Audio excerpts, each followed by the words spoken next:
Okay, so I'm very happy to be here. Second time in Scandinavia. I was in Oslo in November with Torkel Snelling and the whole group with Annette, and it was fantastic. So I'm very happy. Jeg er veldig glad så jeg kan komme tilbake til Skandinavia.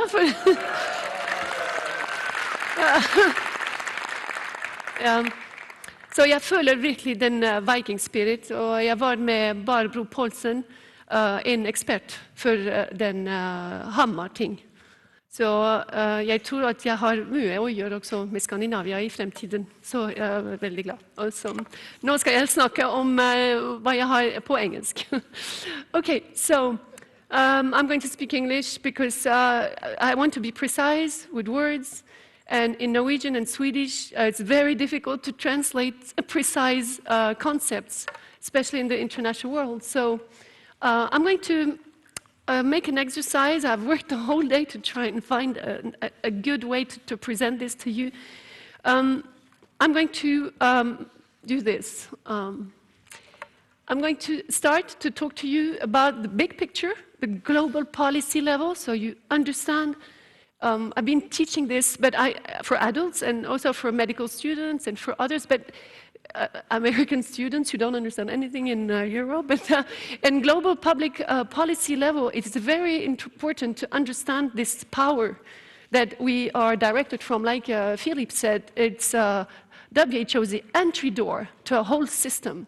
And it is WHO who gives orders. That I have a confirmation with Barbro and the lawsuit in Norway, because the public health department, the public health school said it's not us who decided to do this PCR test and to evacuate a contract from a nurse who did not want to get the jab. It is not us, it is the Department of Health, the Minister of Health, and then the Minister, Department of Health. No, it's not us, it's WHO. And both of them at the end said WHO. So even in Norway, who did not think what they're saying, they have admitted that it's WHO, they take the order from WHO, and I proved to them that WHO has no right to dictate, because in the Constitution, it is written that the function of WHO is to coordinate and to be an authority in health matters, but it is the country who decides for its own people. So this you have to know.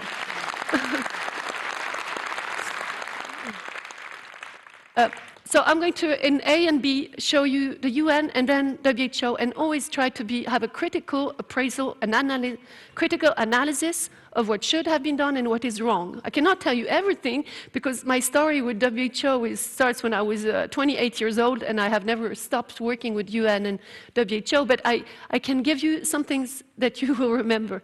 And then I will go on C and do the public health analysis, because what we are seeing in science, and that will also be one of the lessons, is that in public health you work with all specialties, and especially in international health regulation, when you have such a huge thing as this war on people with a so-called pandemic. So it's very important to show you how important it is to be open. And I saw Jessica is very open to say she doesn't know. I don't know everything, but what I know is that we have to talk, and we have to talk with all the disciplines, not just mRNA and spike, also the pathologists, but also the embalmers, and also the people talking of nanotech in the vaccine. This is very important. So I will show you where we are, and we have to talk about it. If we don't talk about it, we're doing the same thing. We keep on a narrative they want us to keep. It's very important. So I'm already starting. And then the next step, and I will make conclusions, and then we will have a debate. And I will give a few words to Aga on the injured vaccinated, because the network she has. So the global policy level, it is really a coup d'etat, we say it in English also, on the population and on biology. You had many presentations of biology. But the problem in biology is there is a cause and an effect and an outcome in the metabolome and in the health of people, and it is one part of the causality boomerang. It's, you know, there is a cause of a cause, and there is an effect of an effect. It's like a game of billiard. So this we're going to see, and that's why I call it a coup d'etat on the biology too, and the analysis of the UN. Okay, I should not go talk too much on each side. Okay, so here you can type it on the internet, image, you type United Nations system, and I suggest you study that for those who are interested. And this is the whole family of the UN working alone in their corner and taking us as slaves or hostages of this system.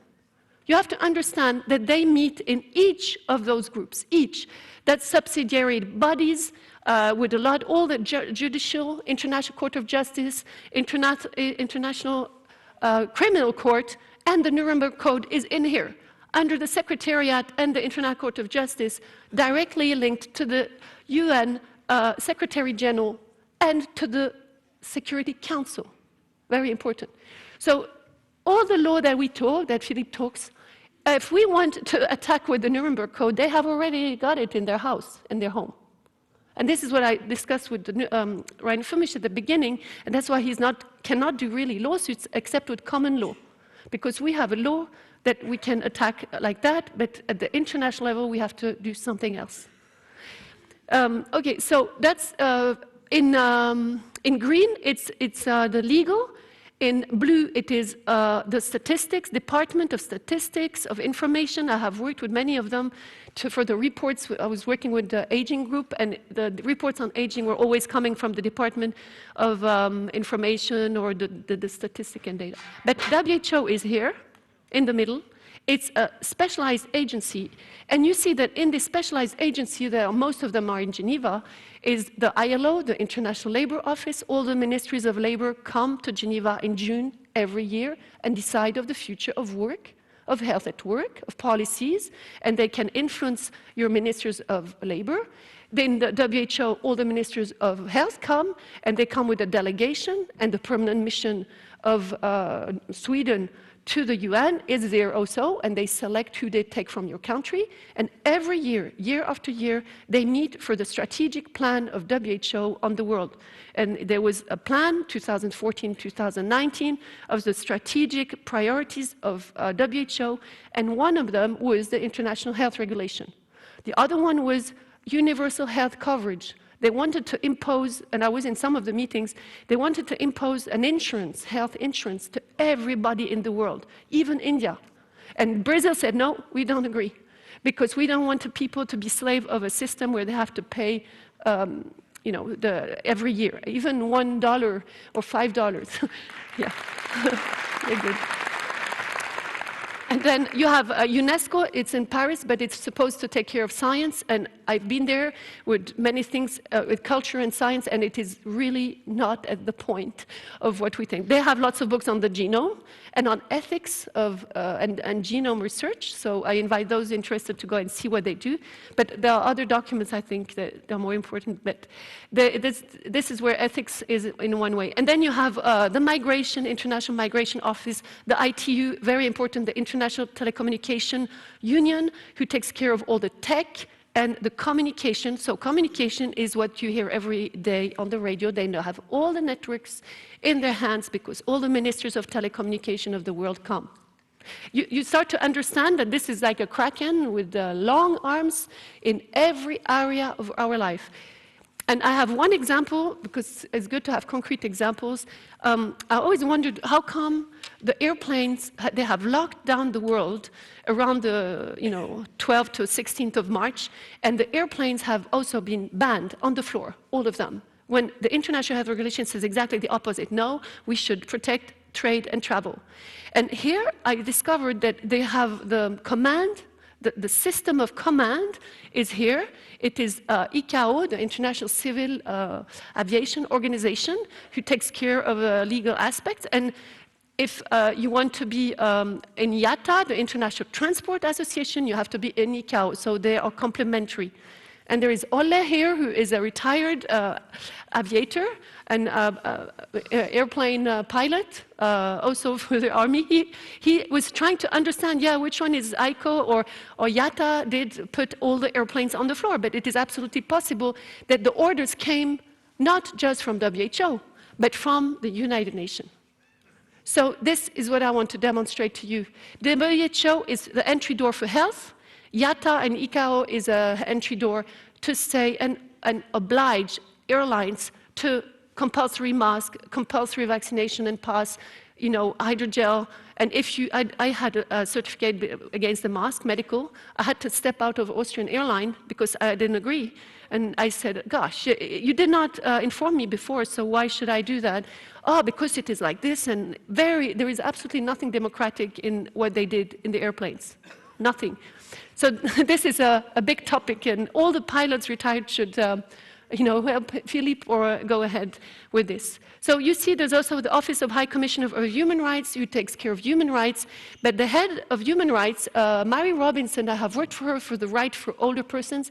She was on the committee of board of Gavi, of the Vaccine Alliance of the Bill Gates, in 2011.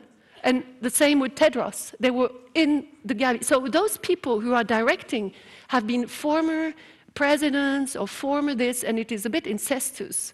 Because the head now of the Office of High Commissioner of Human Rights is Madame Bachelet, who's a pediatrician, and who is from Chile. And she has been re-elected, and she is also, she's not doing anything for human rights, for the right of people to circulate. This is a huge problem, and I see that the whole system is being occupied by what? By public-private partnership. And they have done something that I don't know where it is here, is they have done in 1999 the UN Global Compact. It was a new think tank, but more than that, where all the private sector could come and say they helped the UN. So I don't know if it's Adidas or Nike said, oh, we are working for the UN, and ILO and the activists said, no, the child labor is done by Nike, so we refuse. And it made a big polemic. And they said, oh, we corrected this, and now it's okay. You know, so you have to see that this has been the game of the globalists. And it has been created after the war. It has been created in, first in Geneva, the Société des Nations, after the First World War, and the second was created after the Second World War by Freemasons, and it is official, so I can tell you, because in Switzerland they have put themselves together and they say, oh yeah, let's do this, and maybe that's one of the explanations why this has become a tower of control. I cannot say anything else. So I can stop here, maybe we'll come back to it when my comments. Oh no, yeah, so the head of the dragon is the Security Council. So I have to mention it to you because the Security Council was created after the World Wars too, and the nations who made the peace, of course, except Germany didn't, because they were those who were the victims, or the people were the victims, but they couldn't be in it, so they took USA, UK, France, China, and Russia. So those 5 countries are permanently in the Security Council and with the right of veto, and they can block anybody. They're always there. You cannot change them since the beginning of the second United Nations after the Second World War. And here you have the countries of 2020-21, and you see that Norway was one of the, and Mexico and Brazil were on the Security Council. They take decisions, for example, against Syria, sanctions for this, sanctions for that, and the right to veto has been used, I don't know how many times, 18 times, 80 times, I think. And if you remember that Iraq against Saddam Hussein, France said no. Chirac said no, we use the veto. So they went anyway. So, went anyway with Colin Powell showed he had proofs and this, and then he regretted afterwards. He said it was a lie. You see, so the UN has already a history of this war of domination of 5 countries on the world. But I think that by my experience, in every country there are people who are very dominating and want war. It's not a question only of some countries, but you can see that the structure allows them to go and represent this country. Okay, so the next, they're going to change those people, and those member states who accompany the 5 big, the 5 P5, they call it P5.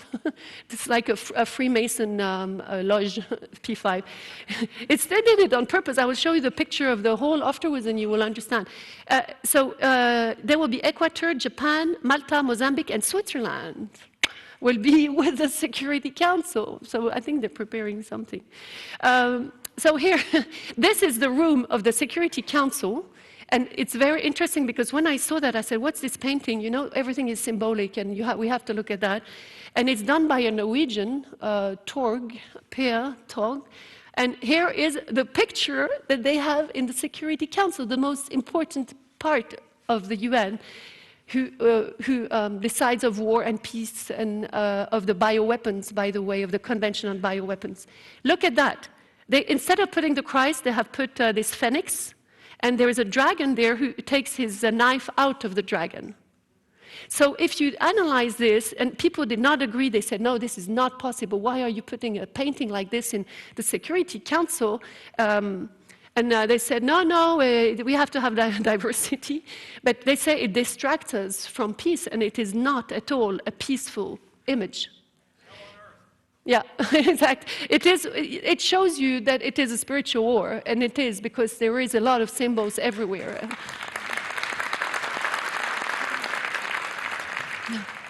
So in the name of peace, and this is what is happening now, in the name of peace, there's war. In the name of equality, they break down the genders, and they do transgenders, and they are destroying families with this consent at 12 to change sex. And you know, this all is part of this kind of cabal against us, but it's been, I think, planned. But let's get to WHO. For those who don't know, the creation was a little bit after the Security Council, and it was in 1948, but it started in 1946. And you have to know that there is a long story of international cooperation for health because of travel and trade. But this has, the WHO came together thanks to the effort of US and France in big part. So the governance, they have an executive board that meets actually now for 1 week. They decide about the agenda of the World Health Assembly. It's like you are all countries and we all come together, the ministries of health, in May every year since the beginning. And they come to Geneva and they discuss the future of everybody. So that's where the lobby happens. This is where the private sector can come in the UN in Geneva. And I've been to many of those, and they have parallel panels, and we can create discussion. It's very easy to, you know, influence people. Okay, so that's a meeting. And the current situation now, and that's the criticism, is that there has always been a medical doctor at the head of WHO. This time, it's not a medical doctor. It's Tedros Ghebreyesus Adhanom. He is from Ethiopia, and he's known to be at the head of a party of Tiger. You know, some people say it's a terrorist group. And I haven't verified, but I know that that's what they say. And also what is very important, he's very polemic. Nobody wanted him, and it was pushed in. The first time you always have to have, you always actually have to have your country who is supporting your candidature. Otherwise, you cannot even have a position in WHO. It's very difficult, or even in the UN. The country is deciding who is in or not, but especially as a Director General. And the re-election of Tedros was in May last year, 22. And the people that I know in WHO told me that actually Ethiopia was against him. They did not want him there. So normally he should have stepped out. And he didn't. So he didn't. This means there is a change. There is a proof that no medical doctor, somebody who was on Gavi as a board member without signature, Mary Robinson had signature, without signature, about 2014, before he came in 2016. So Ghebreyesus is a Director General who is not being elected democratically, if we talk about democracy. And without the support of his country, and he is very linked, of course, to Bill Gates. Because the global plan of vaccine is rolling out in WHO spearheaded by Gavi and Bill Gates. I will talk about this later. Okay, the problematic issue is there's a clear public-private partnership overruling, our representativity, because you have to understand, those people come and meet in the UN, and I thought it was true, you know, they represent us, and they choose best for us, so our tax goes to pay all those UN agencies, and they represent us. But in fact, they don't represent us anymore.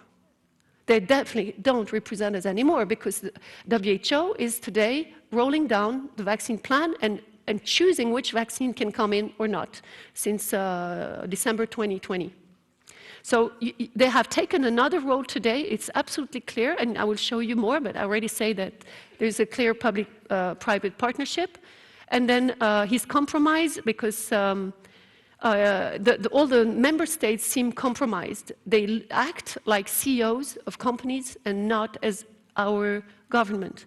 And you can go and look where Sweden is registered as an enterprise, because every country in the world is registered as an enterprise. And there's a website, but you have to really look into it. It's the www.sec.gov. And Switzerland is, by the way, is an enterprise registered in Brussels, and we have the numbers and everything in 1993 and in 2014, and even more. So we cannot consider the UN at the moment as a normal spirit of being united. This is something we'll have to create.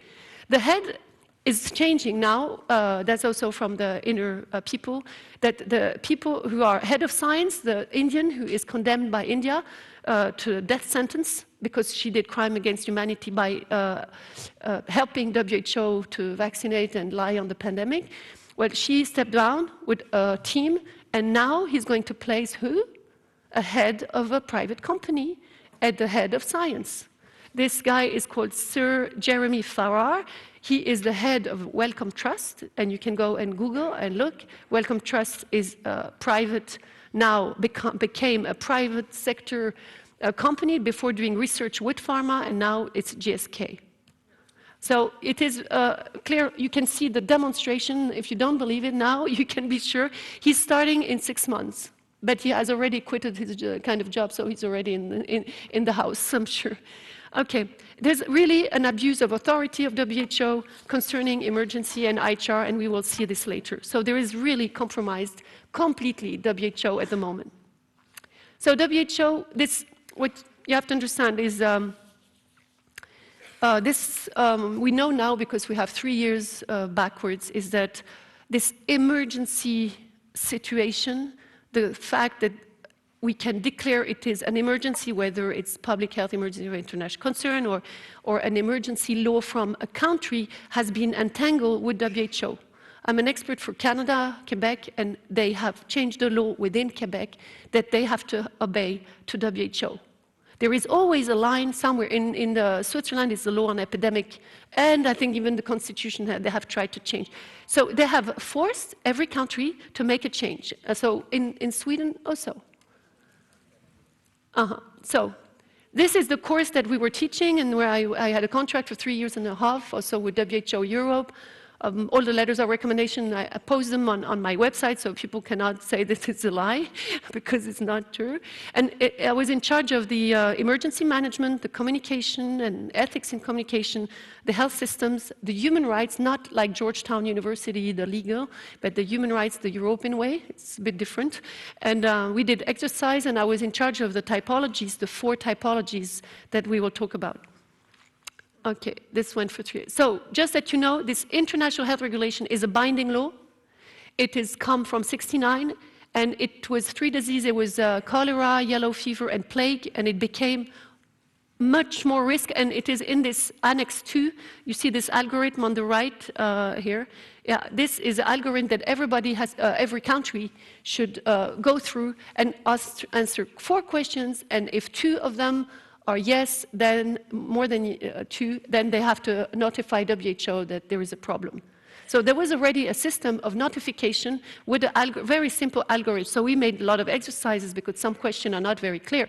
You know, is this serious? So serious is what? It's many deaths and many deaths and many sicknesses. So that's the definition of an epidemic.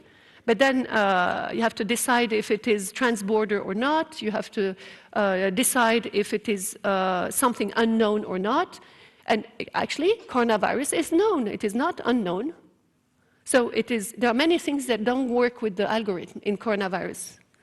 And they had to not have a problem of trade and travel, because this instrument is to protect really that we don't put the airplanes on the floor.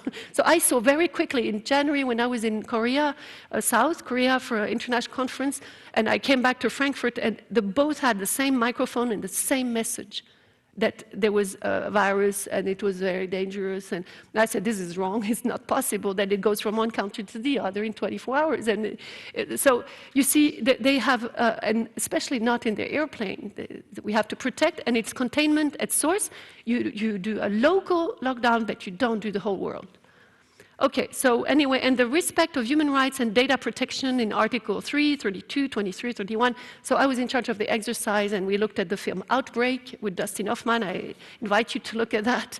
Very interesting, and they had to write where is the breach of human rights. And so we have teaching that they respect human rights, and nothing is the travel protection of data protection.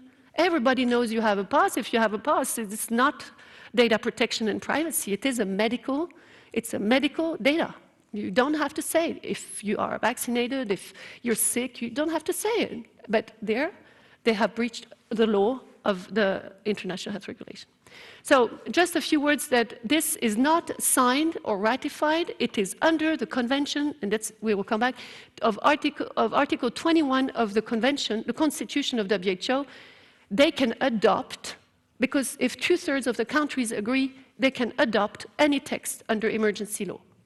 Well, so it means that there is no democracy in the country. They are treating the member states like companies, like individuals, but not like representing the people. They have no respect that the people have to agree, we have to put this to vote, and then they have to come back and vote. There's a problem of a vote, of our vote. You see that votes are not working. So with the solution, we have to find another solution. Okay, so this is what they had to do when they accepted in 2005. They had entry into force in 2007. This is where we started the course. It is 2009 to 2012, 13, and we had to teach them to do core capacity assessment. They were assessed by the WHO team to see if they were building up the capacity of surveillance, emergency management, response, alert response. And actually, in 2013, they said, oh, it's not enough. We have to teach them more. So they kept on, but they kept on without us independent universities. We were 3, Georgetown, Pretoria, and University of Geneva, which I represented. So I saw now, I can see what they did. We had received the acceptance that we were going to keep on the teaching, but they said, oh, Japan has no funds suddenly. They said yes and then no. So I think here, Bill Gates, he came into WHO 2012, and he did his rollout to plan action on global vaccine from 2012 to 2020, just by chance. So, and in 2009, he came to Geneva as an international organization with total immunity. He could have dead bodies in the drawer, in parts. The police cannot come in unless the boss says yes. And even today, they have given him a building of 10 storage inaugurated in 2019 with the Swiss Department of Foreign Affairs, with our tax, or maybe he pays for himself, I don't know. But with 10 storage down under, and if I took some filmmakers to film, and they get out and they say, no, you can't. It's like a bank, you cannot get in. And in there you have FIND, it is the diagnostics, it is the treatment, it is the Global Fund for Health, it is Gavi, and more. So they have the whole business in there. So you see that it is not just a joke.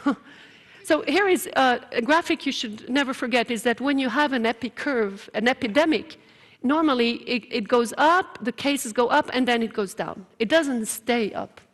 It is never seen that it stays up, because the natural immunity is combating and a virus is disappearing. And the coronaviruses are the most mutating virus that are known in pediatric medicine. It is a common flu. It is a common flu. You can go and look in medical handbooks. Common flu.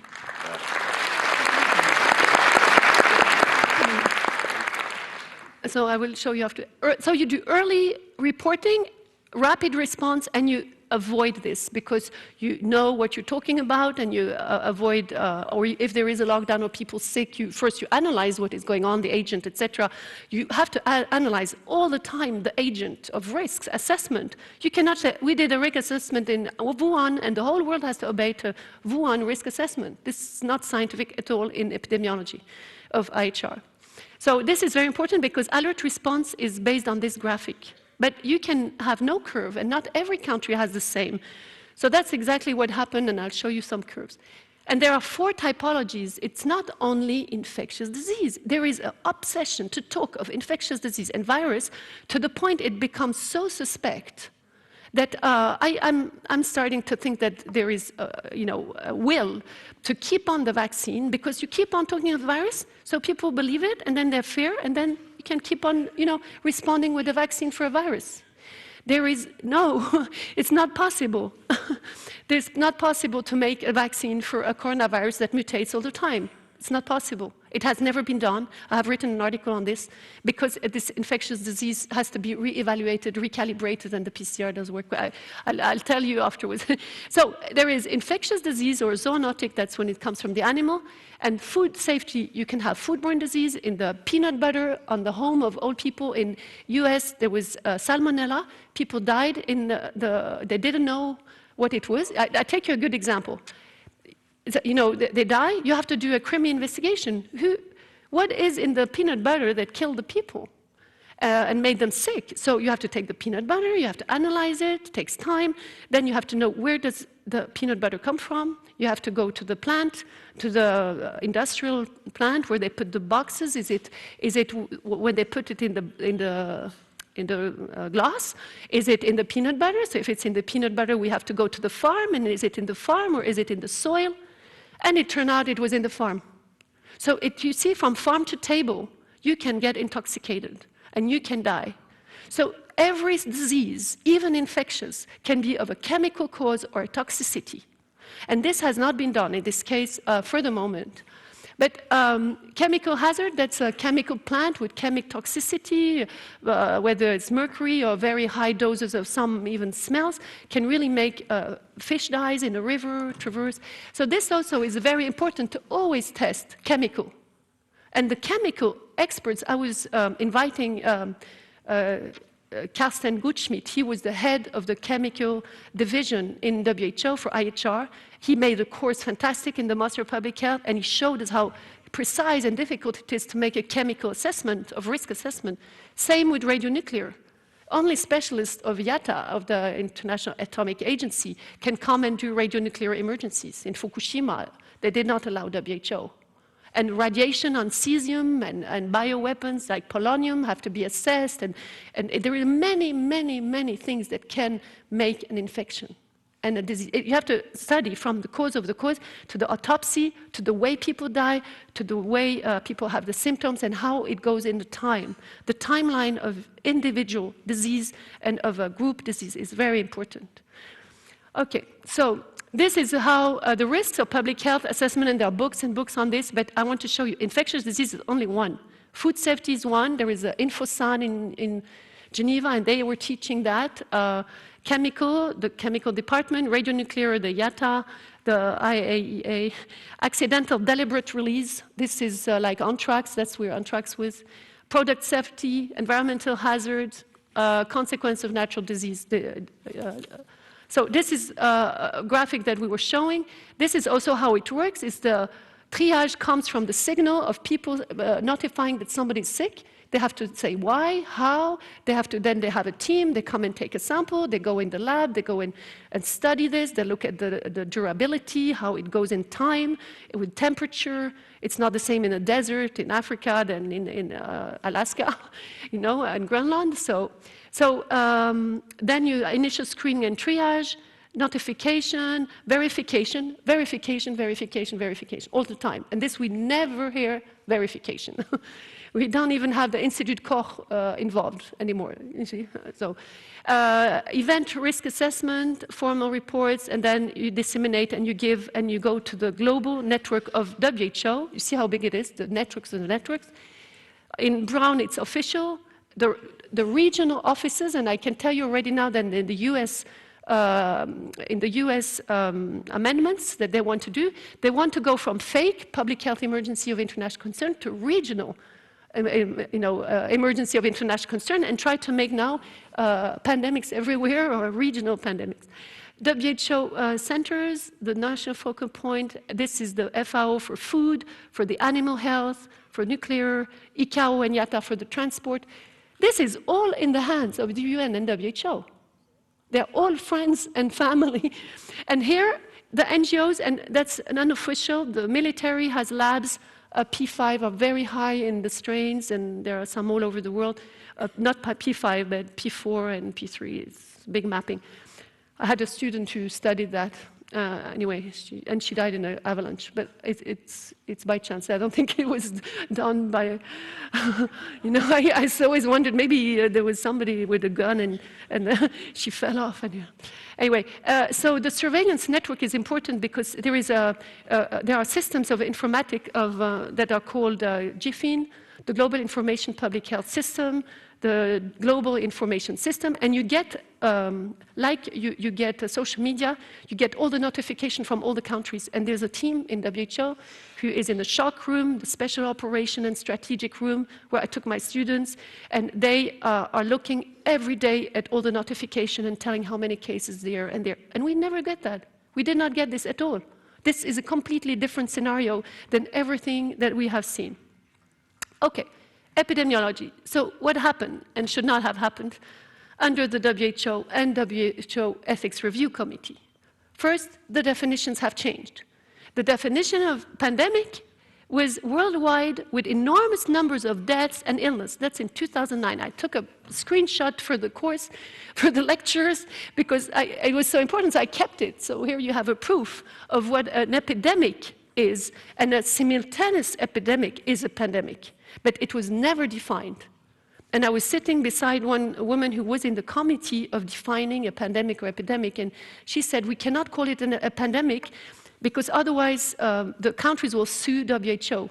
Because in H1N1, they told the Tajikistan and the Eastern Bloc to take Tamiflu, and they bought millions of doses, and finally they had to, they said, oh, it's finished, and they had to sue WHO, and this they didn't like. So they finished that, and I think they changed the policy after that.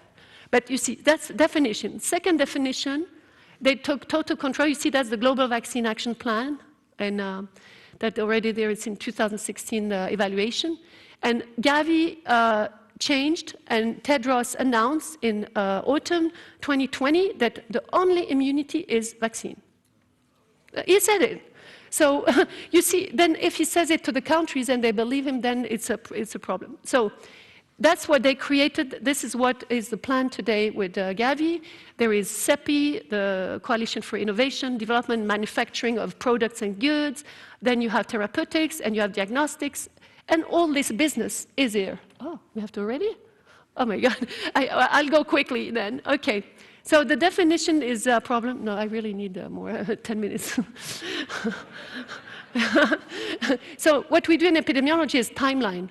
And the timeline is when it started, what happened on the way, and you can make this to have a more sense of coherence.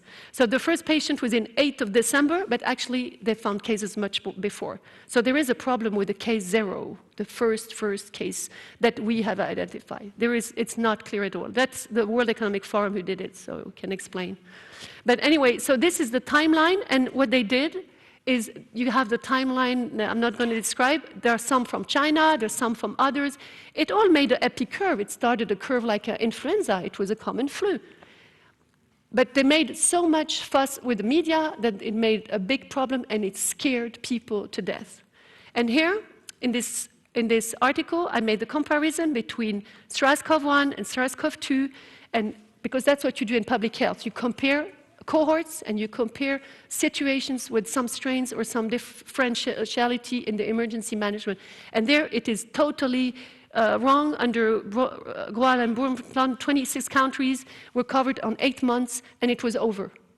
The coronavirus did not affect more than 26 or 24 countries. Total fatality number, 764 deaths. And the coronavirus was moving all the time, so there was no vaccine, and it still, to this date, was not a vaccine. But the people who had antibodies are still today They say immune because they still have antibodies of this virus, and I would like to see it. Okay, and then there is the famous Ioannidis who showed that there is no more death, fatality and rate in 2020 than in any other year before. So there is no epidemic. There's localized surge, but there is not an epidemic and a pandemic. There is no reason, no justification to do any of those measures they did and to declare an epidemic and a pandemic. And I have an email here of Fauci, who received on the 15th of March, lock down the country now for the US. Shut down the country now. Mobility has to be as low as possible.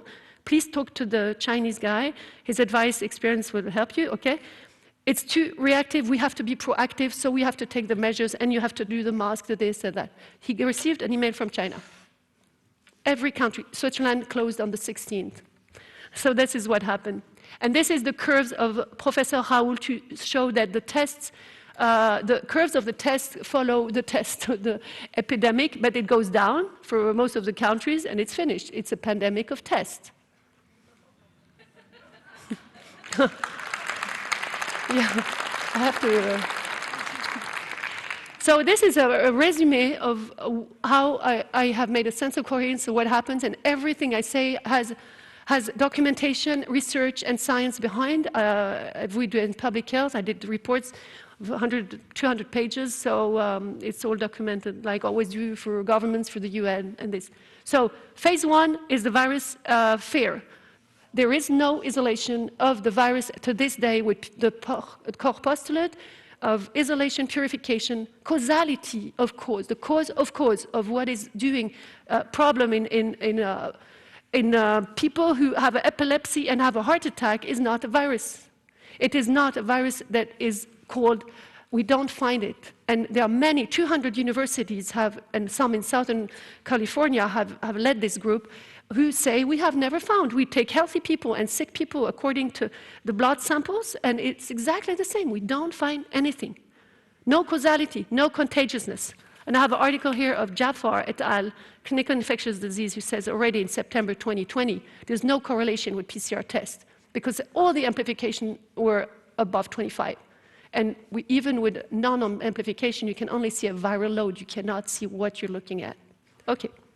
So this was a pandemic, infodemic, test, terror, and tyranny, and there is a lot of fraud that we're attacking now in all of France with lawyers.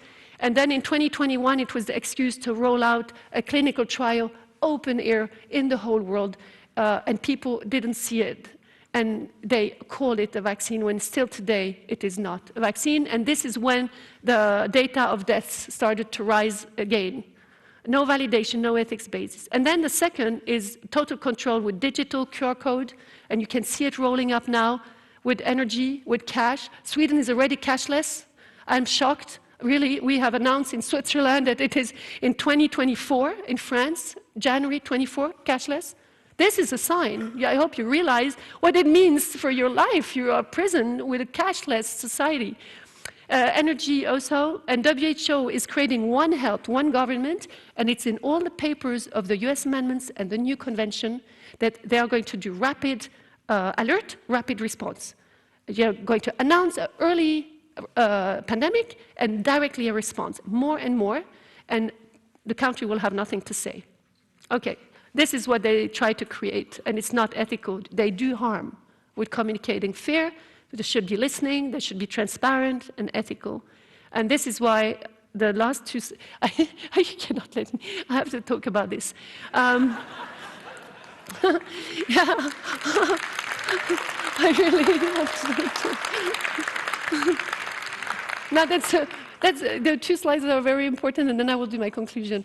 But this is a very important. In the phase one, they have rolled out so many documents on digitalization of healthcare and of care. They want to take a system of AI, and they have been expert for aging and innovation and technology. They even have toothbrushes that take the sample and take pictures and send it to the dentist. That's a research project of the Scandinavia. And I said, there is no ethics in this. The company can take all the data sample, and you can take the pictures, and there's no data privacy. You see what is happening? The technology in the home, telemedicine, smart house, smart cities, taking this they're rolling it the same time in parallel. And here, the phase 2, the total control, this is because there are many, geneticians and there are people in mRNA spike. I invite you to read all those position paper, government paper, guidelines of genome editing. Please do that and tell us what they say. Because you are the experts, and this genome editing is what you're talking about, the spike, the mRNA, reverse transcriptase, and I know they're changing it, but would what cause and effect? This is another thing, and it was very well said by Jessica, and I'm glad that she... So it is linked to smart home, to IoT. You know that in the injections there is an identity. We have made tests with lawyers in Belgium. People who are vaccinated have an emission that is much higher than anybody else, and even Alexandra, who says she is also electromagnetic. But this is very important that you see even the dead in the cemetery have been seeing the vaccination has an identity. They have a transistor. You see? And they have nanotech, they have oxide graphene, and there's so many reports, we cannot deny this.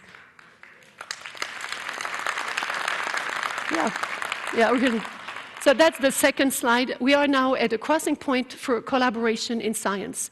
It is really important in public health to work with everybody. It's already one of the solutions.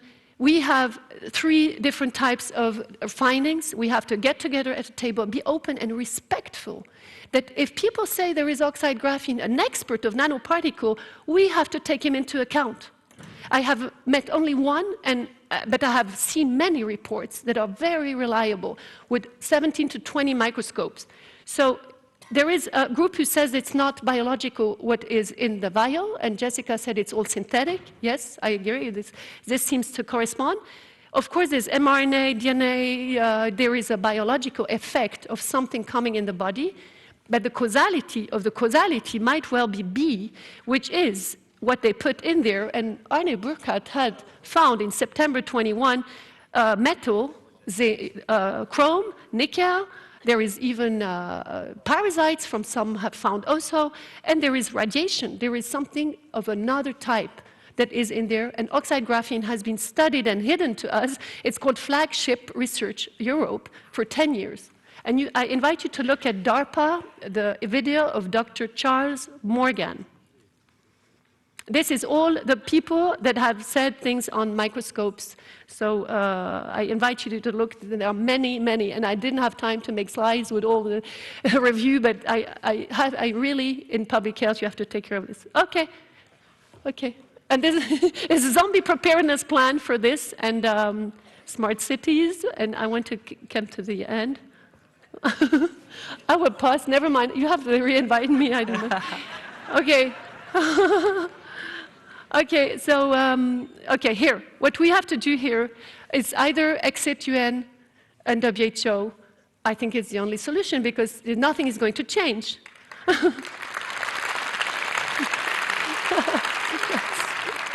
No, don't worry. And because there's a possibility to do reservation or opposition, but forget it, you see very well, they keep on rolling their plan. So what we can do is educate and reinforce what Trump has started to do in the US. I heard that all citizens know their rights, human rights and constitution. This is really important.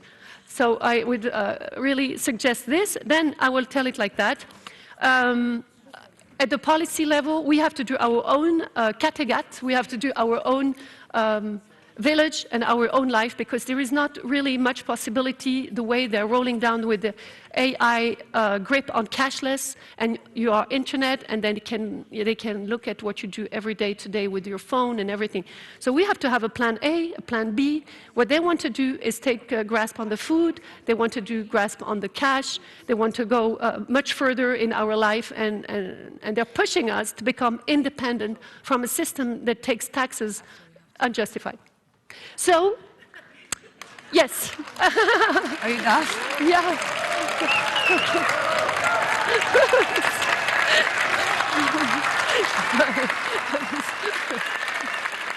Bravo, Astrid.